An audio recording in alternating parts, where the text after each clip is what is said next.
ประเด็น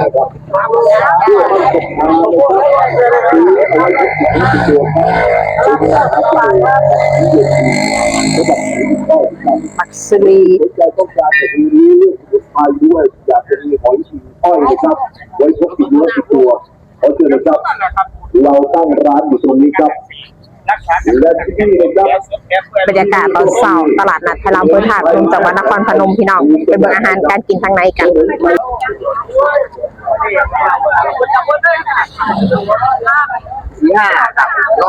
ป่วย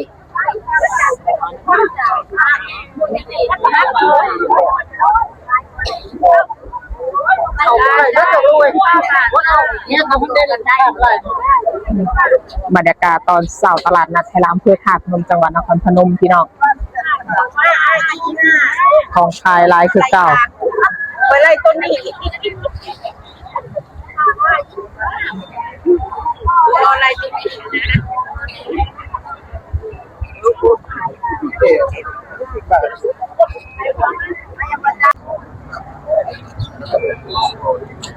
ยังเค็ม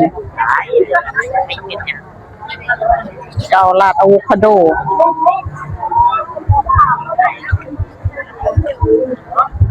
อันนี้ข้าวจี่ลาวเฮ็ดสดๆใหม่ๆเลย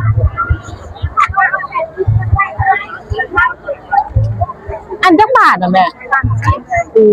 ละ30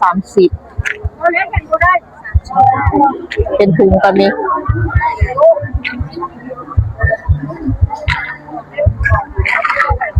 ไม่พอใจอันนี้ข้าวต้มขนมร้านหอยเดือบอกตั้งหน้า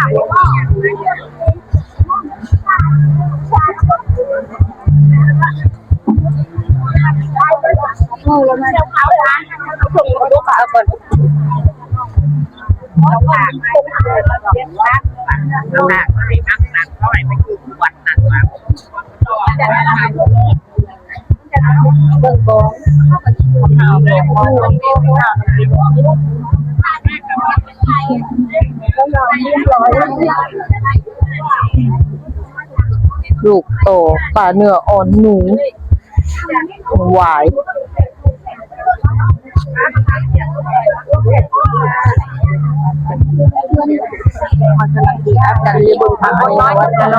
ปลากดถุงจักบาทถุงละ100ถุงใหญ่นี่ก็100บ่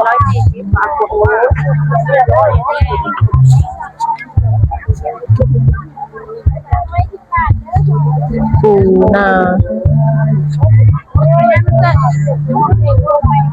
ตัวดินต้มเป็นเลยบอกแล้วยังบอกว่าพวกโตกับใครแล้วแมงดาร่างกาย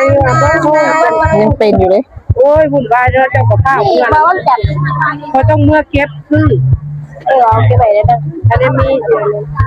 บรรยากาศตอนเช้าตลาดนัดไทยลาวอำเภอท่าพนมจังหวัดนครพนมพี่น้อง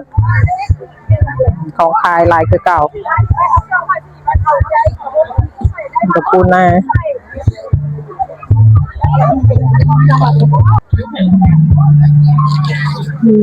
ปูนา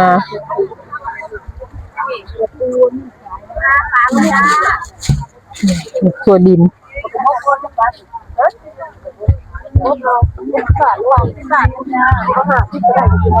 ผักสดๆเลยพี่น้องร้าน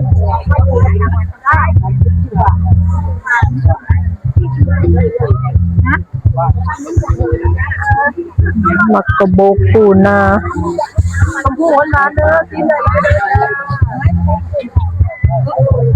เมนเคงเมนรวมปลาเสื่อม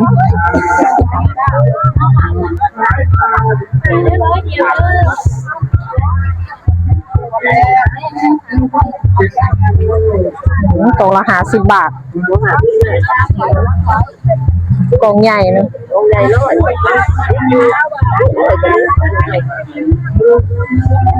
หน่อไม้กระแสก็มีขายปลารส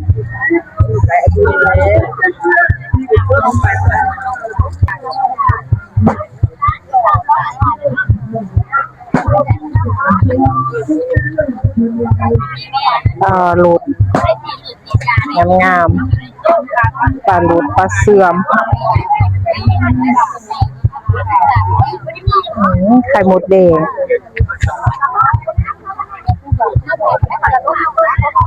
แม่ท้องฟ้าคนละอย่างสะเดาก็มีขาย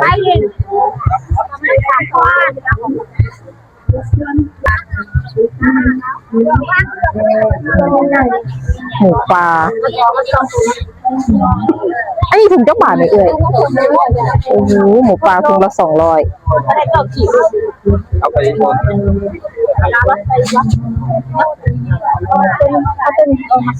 หมู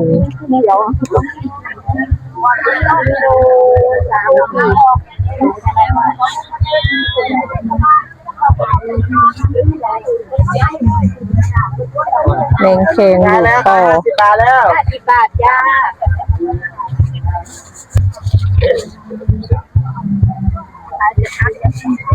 ตาแก้วกองละ20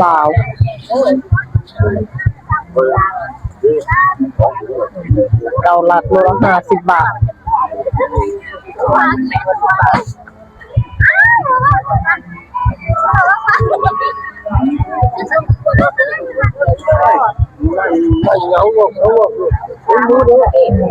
ปลาขาวปลาโพปลาในหลาน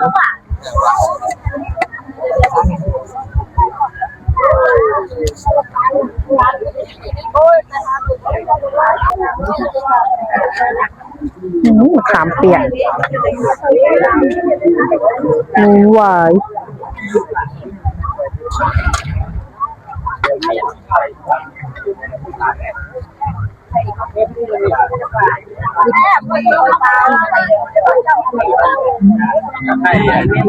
หวายนังเค็ม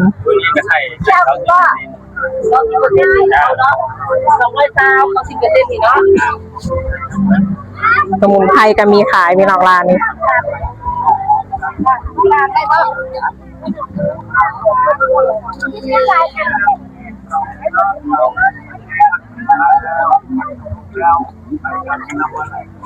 ร้อนไหนก็ถูกว่าถูกว่าเป็นมดเนาะตุนมาเป็นมดจังน่ะเป็นมดเลิศน่ะเป็นมดมันเลิศจะตายเลิศนะแล้วเราจะนำมาเป็นในขั้นตอนนักต่อไปเราจะไปทำเลิศระหว่างเมื่อที่ไหนแต่เด็กความสบายใจความมั่นใจไข่มดแดงมาคุยมาสอบถามกันก่อนก็ได้ครับ เลยจะเต่าเลยจะแหวนเข้ามาเลยครับหวาย ไปนั่งทานทุกวันบ่ายพวกนั้นหน่อไม้เฮ็ดผักหวานลาน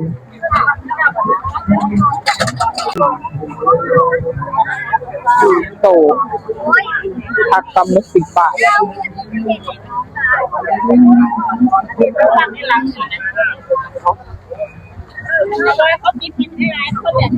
ปูนา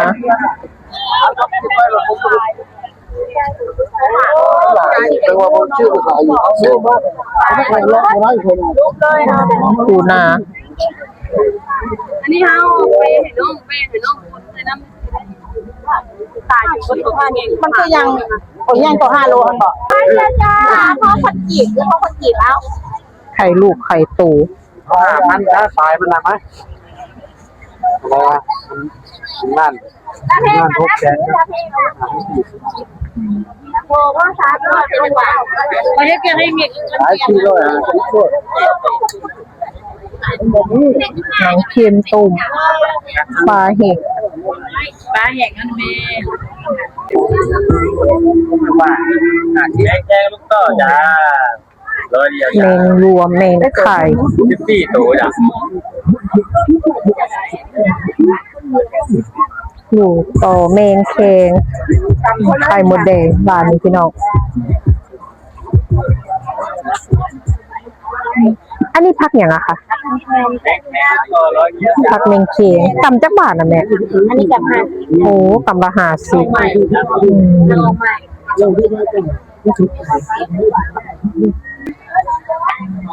งรวมลูกโตปลาเสียมหมี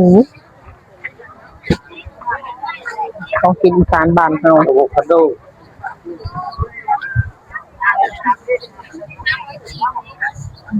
ไข่มดแดงกล่องจักบาทนี่นะของละ100ของละ100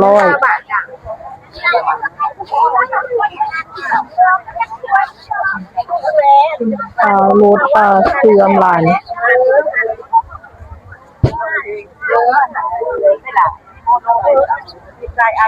ตลาดงามๆเด้อ3-3เด้อ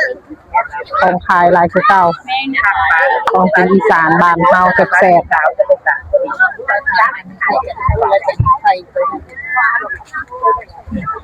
ปลาคอใหญ่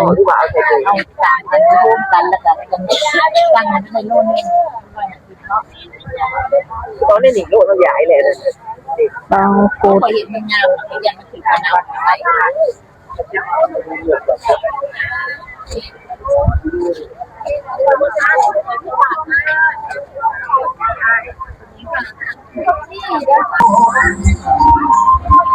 บรรยากาศทางในพี่น้อง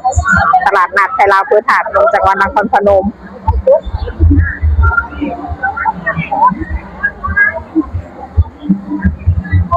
ผักสดๆงาม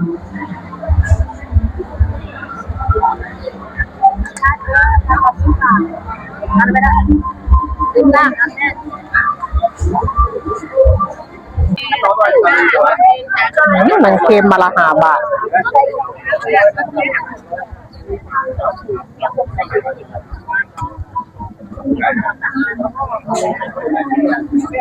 อันนี้พวงละ3พวง50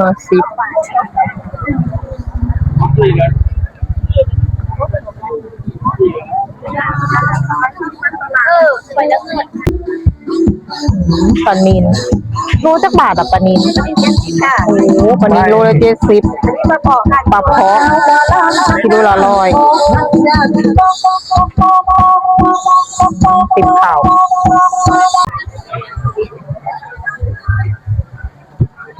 บรรยากาศตอนเช้าตลาดนัดไทยลาวพื้นฐานจังหวัดนครพนมพี่น้องของขายหลายคือเก่าค่ะมื้อนี้นางเค็ม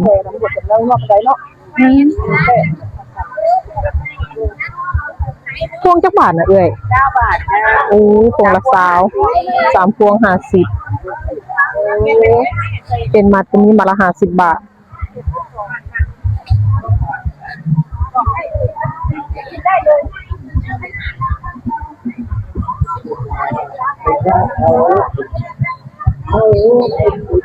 ติดข่าวงาม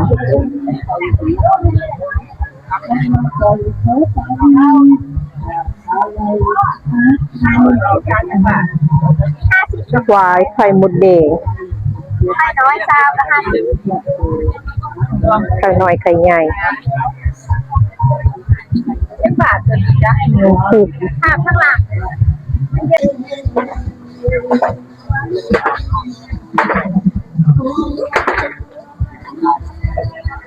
ปลานิลปลาในปลายอน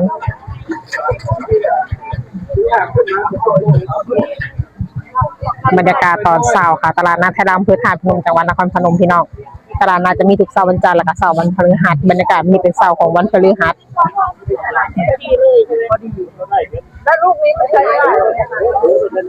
ของขายหลายคือเก่าค่ะมื้อนี้ผักสด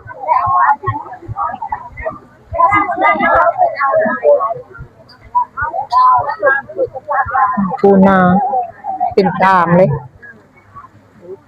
ก็ขาย100นะเอาเนื้อปลาแก้วนะ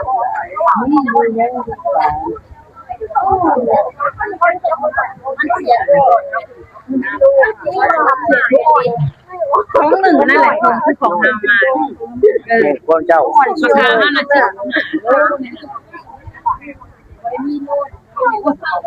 โอ้ยนางมาแล้วสอนคิดแล้วเรียบร้อย